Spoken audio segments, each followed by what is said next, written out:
سلام دوستان، وقتتون بخیر. این جلسه خیلی مهمه. چرا میگم اینقدر مهمه؟ به خاطر اینکه به احتمال خیلی زیاد 90% شماهایی که الان دارین دوره رو نگاه میکنید به خاطر تنظیم یک رنگ و نور که من ریلز میذاشتم وارد پیج من شدید. خب نکته خیلی مهمی دقیقا همینجاست، اونم اینه که تنظیم رنگ و نور کجاها به درد ما میخوره. ببینید تنظیم رنگ و نور کامل به ویدیوهای شما روح میده، جون میده. یعنی قشنگ شما وقتی یه تنظیم رنگ و نور انجام میدین انگار خیلی کامل تر میتونین ویدیو رو به مخاطبتون برسونید، بفهمونید. خیلی مهمه. خب و خب شما شاید خیلی از ویدیوهایی نگاه کنید که تنظیم رنگ و نور خیلی قوی دارن انجام میدن، عدداشون مثل من مثلا میذارن، کامل بهتون نشون میدن که چه شکلی دارن تنظیم میکنن. به نظر شما اگه همون تنظیمات رو شما انجام بدین چقدر موفق میشین؟ به نظر من صفر. میدونید چرا؟ چون هر ویدیویی که شما میگیرید زاویه های مختلفی داره و چون زاویه های مختلفی داره، مکان ها و محیط های مختلفی دارین ویدیو میگیرید، رنگ و نور مختلفی داره و چون رنگ نور مختلفی داره شما نمیتونید یک قالب رو واسه همه ویدیوهاتون انجام بدید. و از طرفی شما فرض کنید یک فردی با دانش مثلا 100 خب میاد و یک ویدیوی رنگ و نور میزنه. خب بعد شما یک ویدیوی دارین قالب میگیرین که این رنگ و نورش از 150 است. خب حالا اتفاقی که افتاده چیه؟ اینه که شما اگر خودتون بلد باشین با رنگ و نور چه شکلی باید تنظیم کنید، خب از 50 و 100 میزنیم. یعنی اینی که شما همیشه کپی برداری کنید شاید این باعث ضرر شما بشه. پس شما باید خیلی حواستون باشه که خودتون با دانشی که دارین به دست میارین، با آموزشی که دارم خدمتتون میدم و تموم اون چیزایی که توی بحث ادیت هست، ویدیو رو به لول 100 خودش برسون، نه کپی شده. چون این همیشه باعث میشه که شما 1 درجه از اون های لول اون ویدیو پایین تر بشید. خب ببینید اول از همه شما ببینید هر ویدیو یه سری موضوعاتی داره. خب اول من جمعش کنم. هر ویدیو یه سری رنگ های قالب داره. خب داشتم سیگار میکشتم و این یک ویدیو. خب خواستم از چند تا رنگ و طیف مختلف باشه. این رنگ مثلا قهوه‌ای توش خیلی غالبه، این رنگ سبز توش خیلی غالبه با رنگ سفید، و این رنگ تیره کلا تو خاکستری تیره. خب حالا شما ببینید اگر این رو مثلا یک ویدیوی تو 3 تا سکانس میان این ویدیو رو به هم سریع یه خروجی میگیرین، همین الان مثلا کم و زیادشو ابتدا و انتهاشو بریدید، کات کردین و واسه رنگ و نور گفتیم بذارین من همه اینا یه فیلم بشه. چون اگه الان مثلا این رو رنگ و نورش تنظیم کنین، این خب یه رنگ و نور دیگه ای داره دیگه، شما میخواین مثلا یه فیلتر رو همش بذارید، چه اتفاقی میفته؟ حالا بهتون میگم. هیچ، مثل اینه که قرمه سبزی و قیمه و تدشین همه یه رنگ باشن، اصلا هم چیزی ما میشه؟ نه. خب شما پس باید هر ویدیو رو طبق رنگ و نور خودش تنظیم کنید. پس این نکته رو داشته باشید. خب ما وارد میشیم، میایم اینجا یکی این بحث ضبط، یکی هم بحث این HD که این کنار هست، یکی هم بحث فیلتر کنارش، الفلاتر. این سه تا کار عمده‌ای که ما با اینا انجام میدیم. خب میام اول تو ضبط نگاه کنی، المان های خیلی مختلفی داره به ما میده. من میام میبینم یه ذره ویدیو تاریکه، چهره یه ذره تاریکه، بله تاریکه.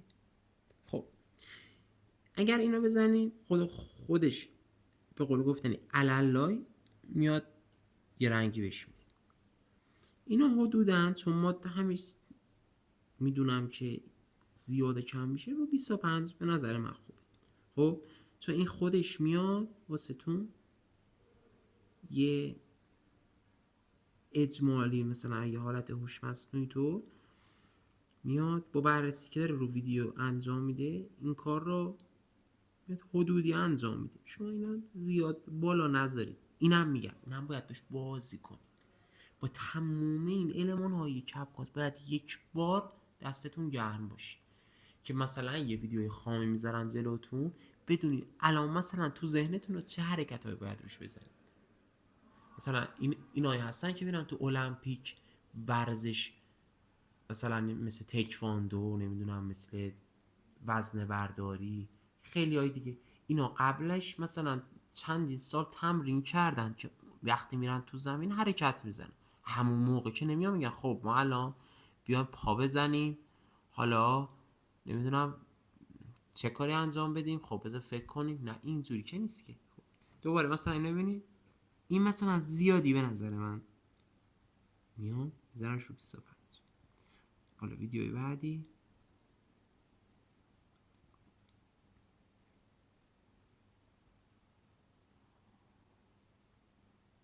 این چقدر فرق کار میشه.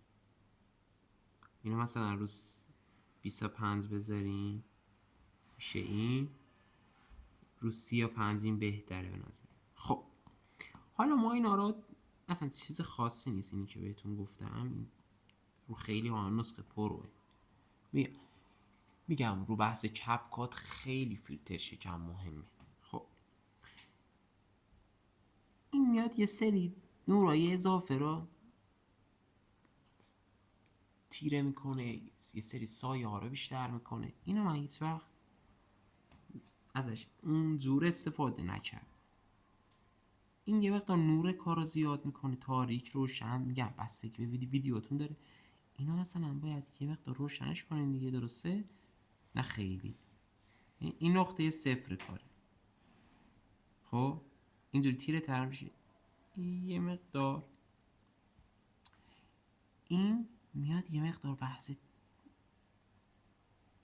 تیره و روشن. خب حالا این خیلی جا به کارتون میاد، اما یه مقدار نور رو بهش جلا بدی. میای حالا این بحث گرمای نور قشنگ میتونی نشون بدی. مثلا کسایی که تو کار گل و گیاهن خیلی به دردشون میخوره. این مثلا کامل سیاه سفید شده، تو تمام نورا رو گرفته. نمی‌بینی؟ اگر من بذارم رو اینجا که هیچی، من اینا رو 15 بذارم خیلی قشنگ میشه. حالا سطوح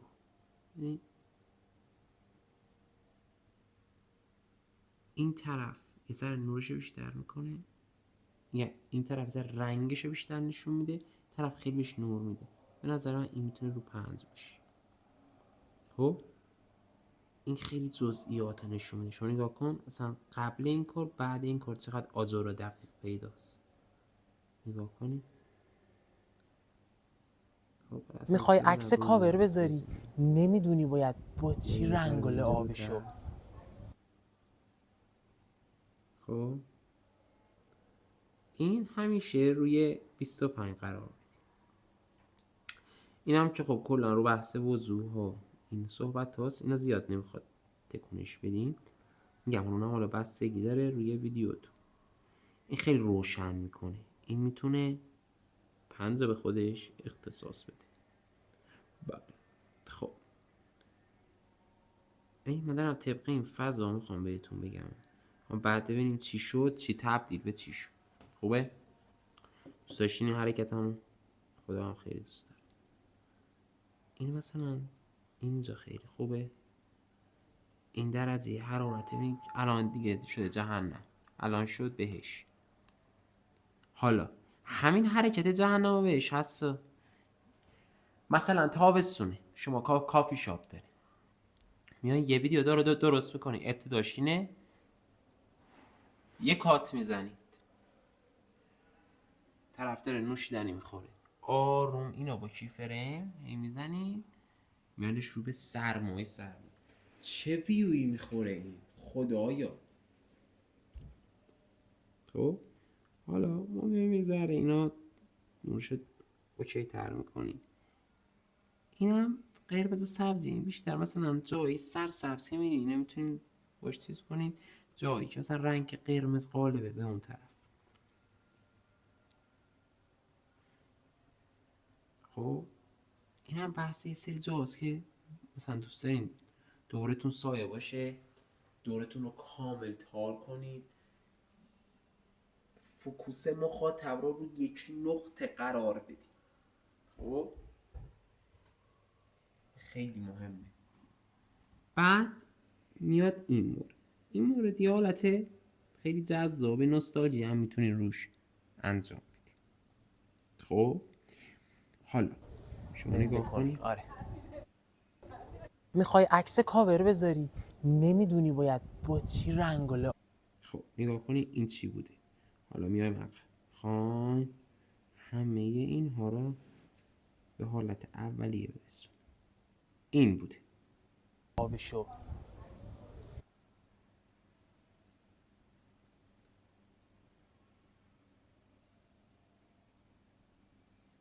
خب دوباره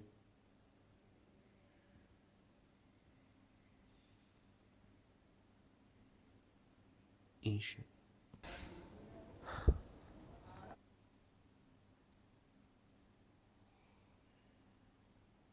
داری چقدر فرق این کاره، چقدر رنگ و نور میتونه تاثیر بذاره،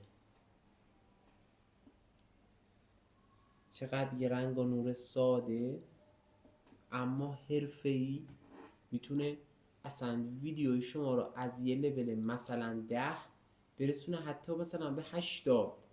آیا من ترانزلیشن استفاده کردم؟ آیا من افکت خاصی استفاده کردم؟ آیا المان خاصی استفاده کردم؟ نه، فقط و فقط تنظیم رنگ و نور انجام دادم. تنظیم رنگ و نوری که میتونه باعث بشه شما ویدیوتون زنده بشه. پس اینا جدی بگیرید. حالا خب میریم واسه یه قسمت دوم.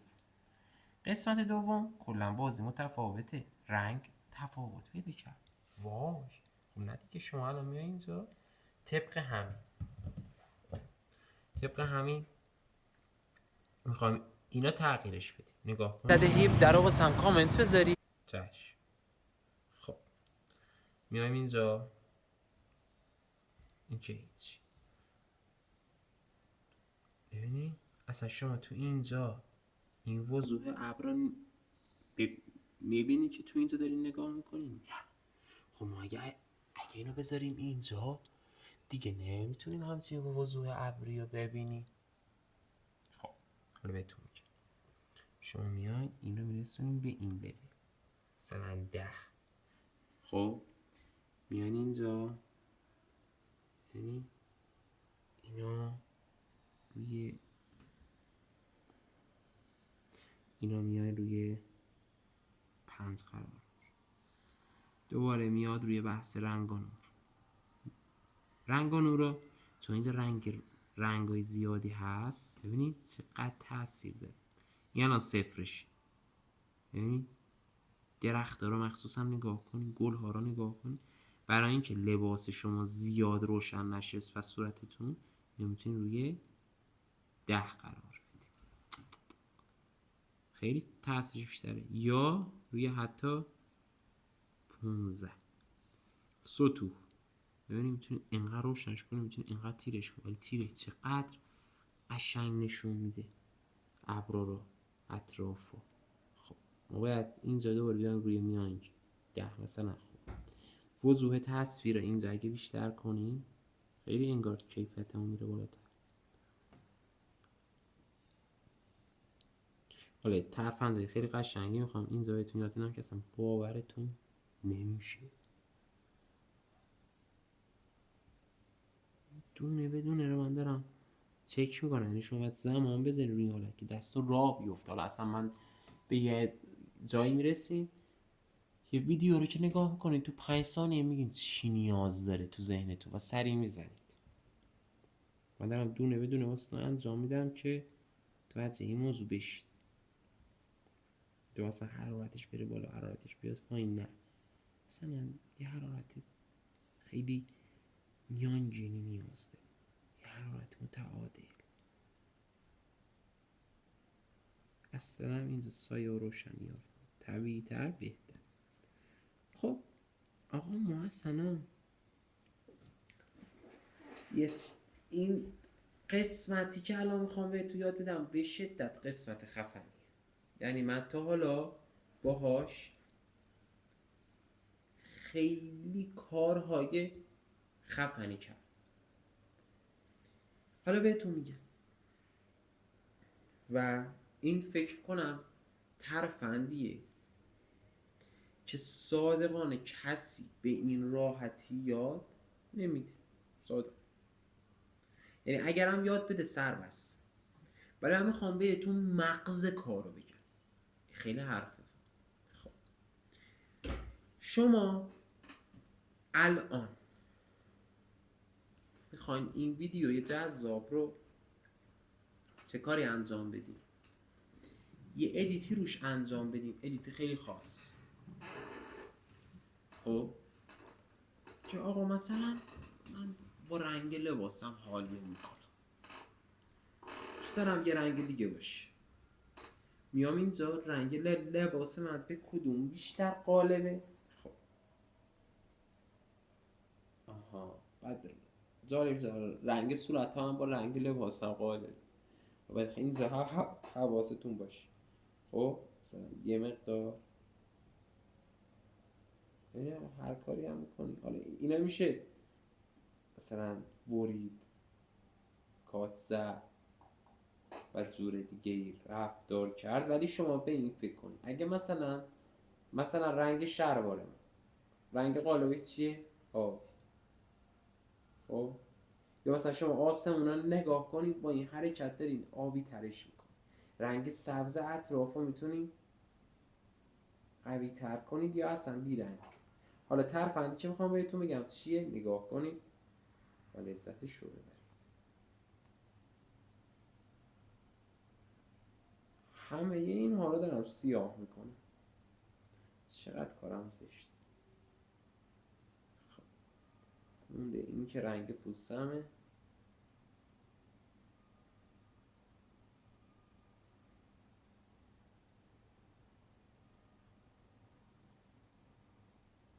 خب شما دقت تا بیان دایرکتت با هم صحبت کنیم. کل ویدیوی قبل من این ویدیو فقط رنگ قرمز داره و رنگ پوست صورت من. نگاه کنید عدد 17 رو واسم کامنت.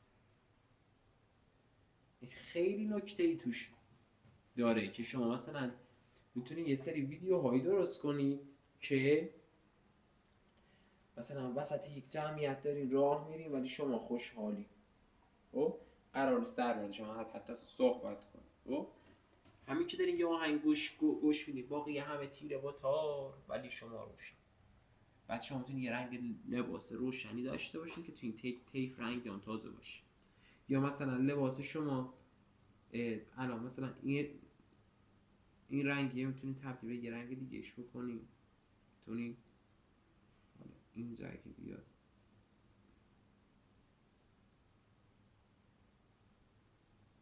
ببینید این رنگ های مختلف بهش بدین، روشن ترش بکنید. حالا اینجا چون رنگ لباس رنگ صورت منه یه مقدار کار رو سخت تر میکنه. باید یه کپی ازش بگیریم، لباس رو تغییر بدیم و این صحبت. خب اما یه کار به شدت خفنیه تو این قسمت که شما میتونیم واسه یک ویدیو که یک لباس ثابتی دارید با چند تا کات رنگ لباستون رو تغییر بدید. از اون طرف این رنگ محیط رو تغییر بدید، سیاه و روشنش کنید بدون اینکه اصلا خودتون تغییر رنگ داشته باشید. بعد نکته خیلی مهمتری که داره، حتی میتونید یه سری رنگ رو قوی تر نشون بدید، یه سری کارا رو ضعیفتر، و این خیلی میتونه بهتون کمک کنه. اینجا دیگه خیلی کار تخصصی میشه، میدونی مثلا شما اینجا میتونید کلا طیف رنگی ها رو باشون باز کنید. اینجا رنگ های اصلی کار.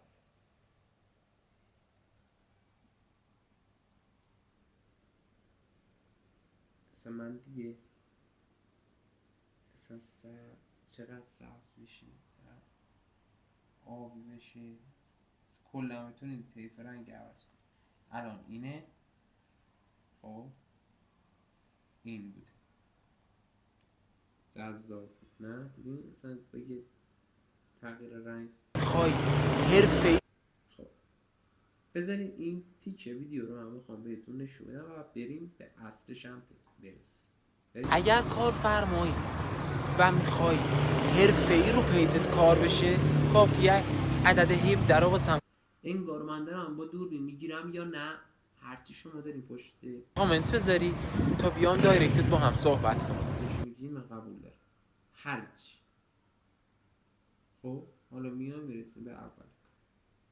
حالا این قدم ما اینجا آروم آروم ادیت زدیم و همه این المان رو استفاده کردیم که مثلا یه وضعیه خدا وکیلی برای فیلم و حالی بودم اینقدر تاثیر چیزی میزد. اوه رسیدیم اول. حالا این اولی کار. اگر کارفرمایی و میخوای حرفه‌ای رو پیجت کار بشه، کافیه عدد 17 رو واسم کامنت بذاری. خب حالا بریم دوباره ببینیم چی بوده.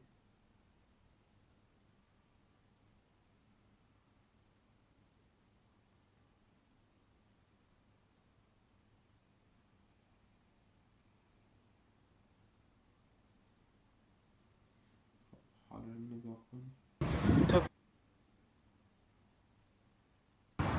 و میخوای حرفه‌ای رو پیجت کار بشه، کافیه عدد 17 رو واسم. ببینید اینجا زنده بودن رو میرسونه، اون انگار رفتی یه جا داری فقط ویدیو میگیری. من میتونم برم توی جنگل فقط یه ویدیو بگیرم که رفتم جنگل، یه ویدیو میتونم بگیرم که طرف بگه وای کاش من اینجا بودم. یعنی خیلی تفاوته این کار. حالا دقیقا هم تو همین جا به همین شکل شما مثلا نگاه کنید اینجا من یه کات میزنم میام اینجا که یعنی مثلا حالم خرابه، کار مثلا سیاه سفیده،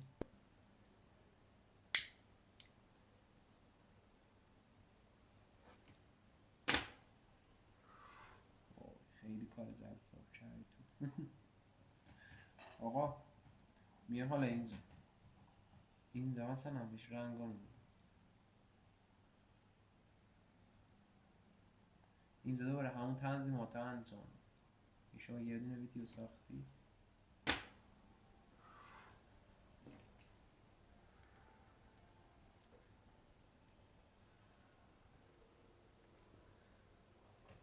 حالا میتونه خیلی کار حرفه‌ای تر در بیاره.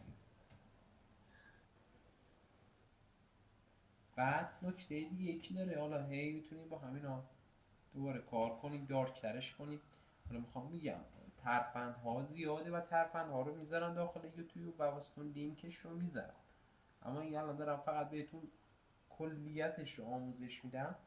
اینجا چیه؟ آها اینجا شما ویدیو با کیفیت پایین گرفتی، این HDش میکنه، 4Kش میکنه، نمیدونم لرزشش رو میگیره، دیدین مثلا یه موقعی جلوی نئون داریم فیلم برداری میکنیم، یه حالت پرپر زدن، یه حالت پرپر زدن داره تو ویدیو.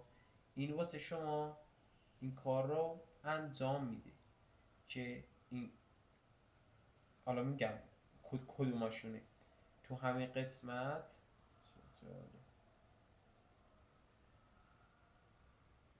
تو قسمت اینجا کامل بهتون میگه که بزنید تا من این رنگش رو برگردونم.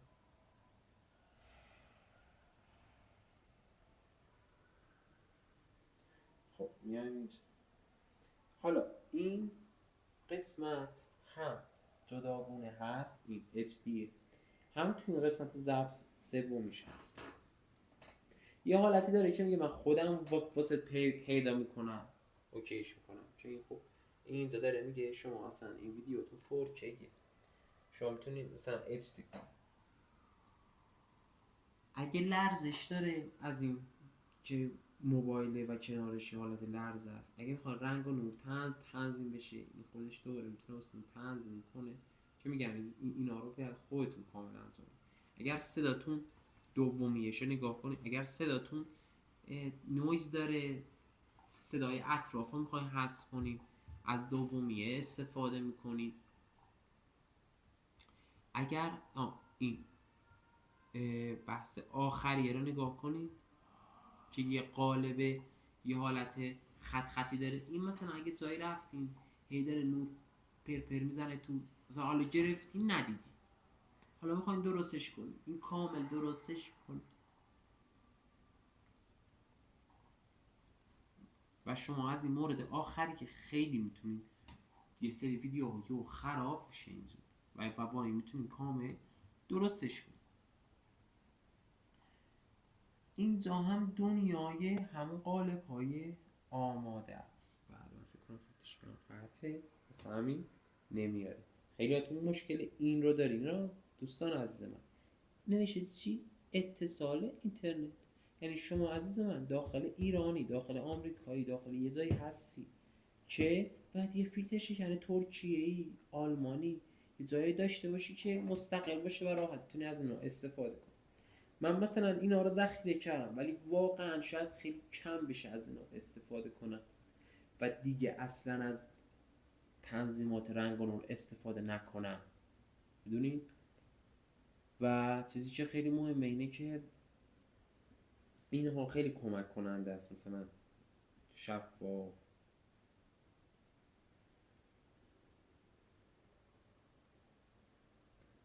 و شما میتونید توی این همه افکت های خیلی قشنگی رو پیدا کنید. و چرا من الان مثلا اسم افکتی رو به شما نگفتم که اینها خیلی ها میگن دیگه، بگم اینها رو ذخیره کنید، اینها خیلی به دردتون میخوره. نه اصلا همچین چیزی نیست. شما باید افکتی که نیاز ویدیوتون هست رو بگردید پیدا کنید و اون رو ازش استفاده کنید. همش نمیشه از یه افکتی که استفاده کنید صادقانه. و شما مثلا این افکت رو میزنید اینجا میتونید کم و زیادش کنید چه شدتی داشته باشه. خب دوستان شما وقتی یه همچین کار رو انجام بدین کامل یه ویدیو نچرال و حرفه‌ای، اگه دوست داشتین حتما